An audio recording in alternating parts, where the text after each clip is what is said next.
In the past year, you've noticed many of your Facebook friends became scientists all of a sudden. It almost seemed like overnight. And I hate to tell you this, but state and federal courts around the country have engaged in what I called sounds like science, so we'll just call it science for many years. Here's what I mean. When I first started doing this work many years ago, I thought that it was kind of like the movies. You had an expert who knew firearms perfectly. He could tell what bullet came from what gun. Sometimes it would be the same expert who somehow would know that there's a fingerprint on that bullet, and it would be a perfect fingerprint matching the suspect. And then you had canines who were always reliable on finding drugs or dead bodies. But that's not how life works. I will honestly tell you that when the puppies are born, they're not dreaming of becoming police dogs. And when they finally become police dogs, they're there to please the handler. And I can safely tell you that when you take a police dog to a dog park, other dogs don't get nervous around a police dog because they don't know they're a police dog. Here's the point. Today we're going to talk about another expert, a handwriting expert.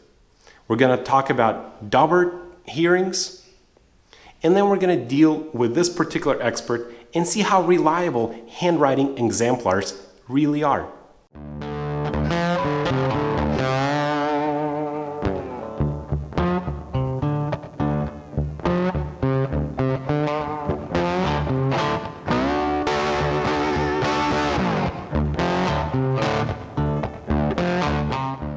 In this video, we'll be discussing United States versus Foust, a 10th Circuit case dealing with fraud, identity theft, and money laundering. Here's what the case is about. It's about experts, particularly handwriting experts. Here's what happened. We have Mr. Foust, who used to work for Chesapeake Energy Company. He then started his own company called Platinum Express LLC. He submitted a number of false and fraudulent invoices to this particular customer. In fact, $4.5 million worth of work that was never completed. He does not argue that those were fraudulent invoices. Instead, he says that he never forged the signatures on those invoices and billing sheets. So what happened?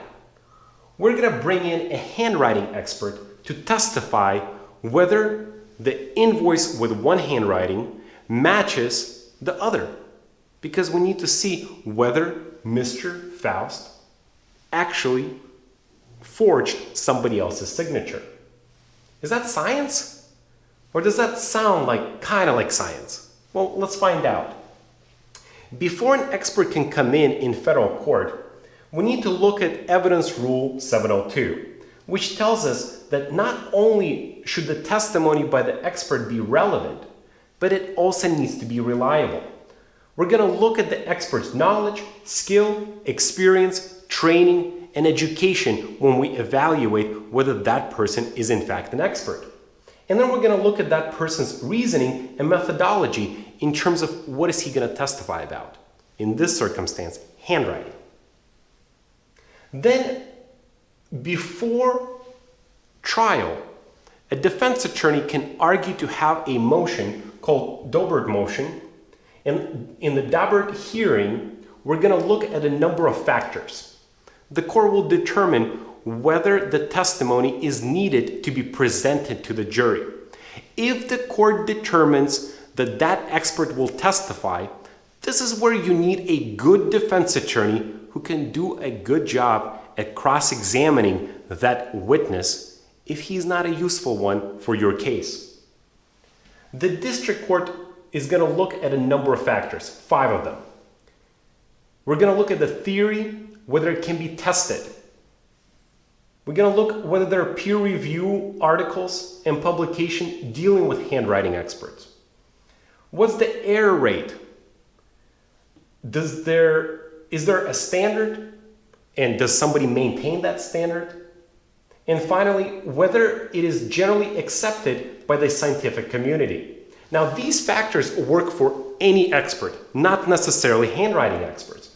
So some of these factors might not necessarily be relevant for all particular witnesses. Let's go back to this particular case. We had the hearing, and the district court decided that that expert should testify. Here's what he testified to. When he's looking at handwriting examples, he's looking at the quality, quantity, and comparability of the sheets in front of him. Are there enough examples that he can compare? And then he literally just looks at one sheet versus another. And does the signature look the same? He likes looking at writing within 1 or 2 years. Well, all of us know as we get older, a handwriting might change a little bit. So the closer the example of the handwriting against the sheet that's being in the court, well, the better the comparison. Then we're going to look at methodology. Well, really, there is no methodology. This expert tells us that it's pretty basic. There are no hard and fast rules. Why? Because any person can do it. We're just comparing 2 sheets of paper against each other, 2 handwritings. But he somehow says that experts have less than 1% error rate versus 6.5% among lay people. I don't know where he gets that information. It doesn't seem right to me, but hey, he's the expert. When we're coming to the Court of Appeal, that means that this person lost the hearing and lost in trial. He appeals his sentence, arguing 2 things. Number 1, that the expert should never been allowed to testify because his methodology was not good enough. And number 2, that the data that was provided, the invoices, were not good enough as well. So the Court of Appeal engages in reviewing these factors once again. And here's what they say. When we're dealing with a theory, whether it can be tested, well, there's really nothing to test here. We're dealing with comparing 2 sheets of paper, 2 handwritings. But somehow the Court of Appeal says, yeah, that's a good factor because we had years where in court people have looked at handwriting. Well, I take issue with that. Just because we've been doing something for many years doesn't mean it's right. But in this circumstance, the 10th Circuit says, yeah, it sounds like a good factor. Are there any peer review or publications dealing with handwriting? Well, this factor kind of goes against admitting this person and allowing him to testify. Why?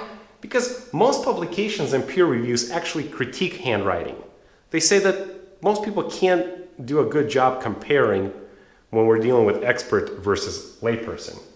The error rate, again, kind of goes towards against allowing this person to testify because 1% versus 6.5% is pretty close. Are there standards in comparing the handwritings? Well, we know that the standards are pretty basic and there's no really rules on this. And the court doesn't tell us which way they're going to go, but somehow the 10th Circuit says that this factor is less relevant when we're dealing with handwritings. I'm not sure why it is less relevant, but that's what they say. The 5th factor, whether it is accepted within scientific community. And again, the court says that yes, it is accepted by others in the scientific community. Again, I'm not sure who is accepting this particular testimony and how an engineer looks at a handwriting expert, but somehow the court knows and they tell us that it should be allowed, this person should be allowed to testify. Here's the point of this video. When we're dealing with Court of Appeal, that means that the person lost at trial and they're now arguing that there were mistakes made at the lower court. This person made the argument that that expert should have never testified. Now, when we're coming to the Court of Appeals, we always have to look at the standard of the review. What is the threshold in order for you to win? In this particular circumstance, it is substantial deference, meaning that the Court of Appeals will defer to the decision of the lower court unless it is arbitrary or completely unreasonable. And in this circumstance, the Court of Appeals tells us that the lower court did engage in the Daubert hearing. They looked at all 5 factors. They looked at the rule of evidence 702. And because they've done everything, they're going to give deference to that decision.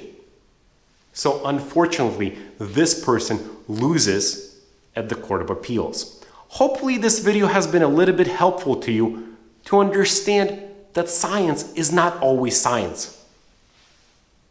It kind of sounds like science, so we'll just call it science.